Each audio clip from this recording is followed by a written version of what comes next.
Good morning, student. Today we are going to study in microeconomics that saving function. My dear student, we have already studied about consumption function. In consumption function, we have already studied that as the income increases, the consumption also increases. Okay. So why the consumption increases when income increases? Here the same situation in saving. Okay. My dear student, in an economy of any country where the income is increases, the saving is also increases. So you can say that it is a directly proportional to them. Same situation we have already studied in the consumption function. When income increases, consumption also increases. Let's see how. Saving function is also known as propensity to save. That we can say that if whatever income it has two things, either they can save, either they can consume. It means whatever the economy earn any income, they have two things. First they can save and second get consumption. So my dear student, what is the saving? So the income which is not used for the consumption, that is called saving. Here you can understand saving is equal to income minus consumption. So you can say also that if an economy 1000 crore is an income and consumption is 800 crore, so saving is equal to 200 crore. Okay, so my dear student, you can say that income can be used in two ways.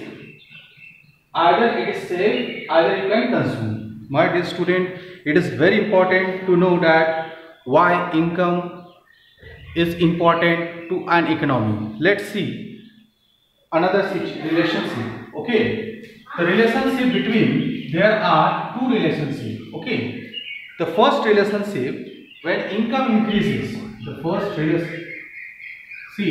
when income increases, okay, okay, so what will happen? Your saving is also increases. Okay, we are talking about macroeconomics. In microeconomics, we have studied about whole economy, that you can study about the country's income and country's saving. So the first condition is that when income increases, saving also increases. Why? Because most of the income is going to be used for the capital expenditure. You know what is the capital expenditure? Why? See, what is the first relation? Okay, the first relation, that what is the saving part? Okay, the saving part, we can say that saving is also main function of, you can say, the functional relation. What is the functional relation? S is equal to Y. Okay, S is equal to Y. Why? It is the functional relation of Y. This is the first situation when saving is going to be increased, when income is going to increase. The second we are going to study about average propensity to save. What is the average propensity to save? We have already studied about average propensity to save. My dear student, average propensity to save is that you can write average propensity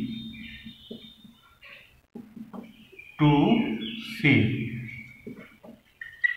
Okay, average propensity to save means you are going to calculate the average saving when the income is going to be increased. How? You can say that what is your desired saving. The formula is APS is equal to desired saving upon total income. Okay, whatever the total income it should be also be recorded. So you can calculate average propensity to save is equal to desired saving upon total income. It is correct. So my dear student, what is the desired income? For example, you can take when an economy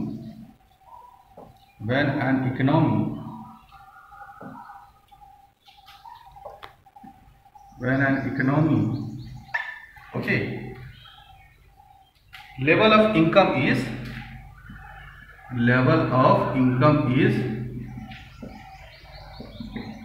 1000 crore.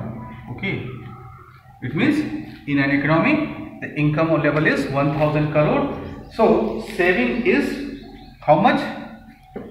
Saving is, suppose saving is rupees 100 crore.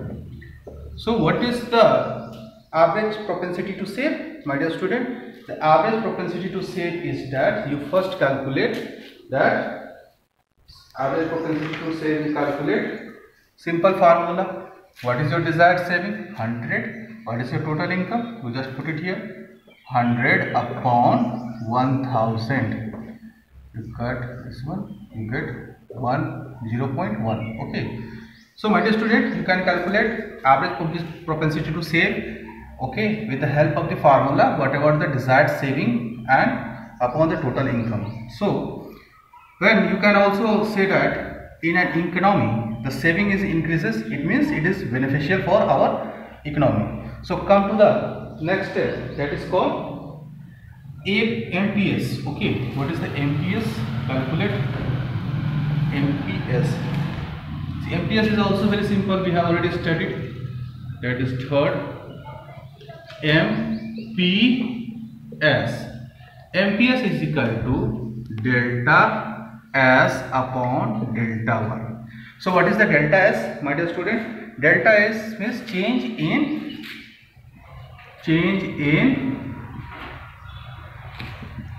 saving. Okay. What is delta Y? Change in income. Okay, you can calculate MPS. So simple formula, whatever the saving changes, you just take one example. Okay, suppose an economy, the level of income is going to be changes.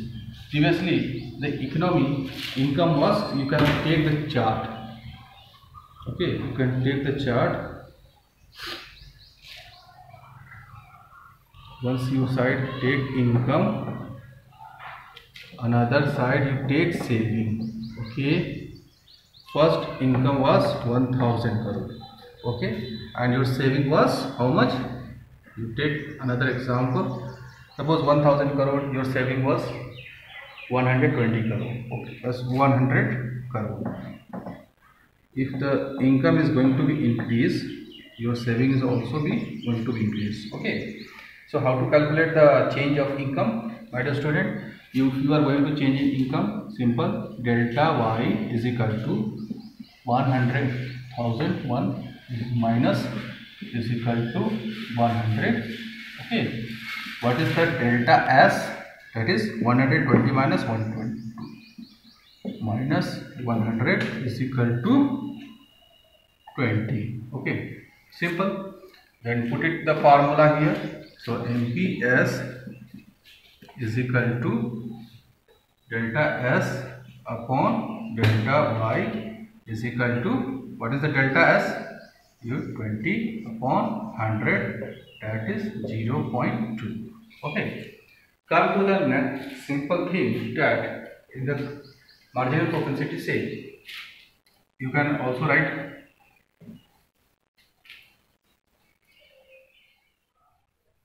okay.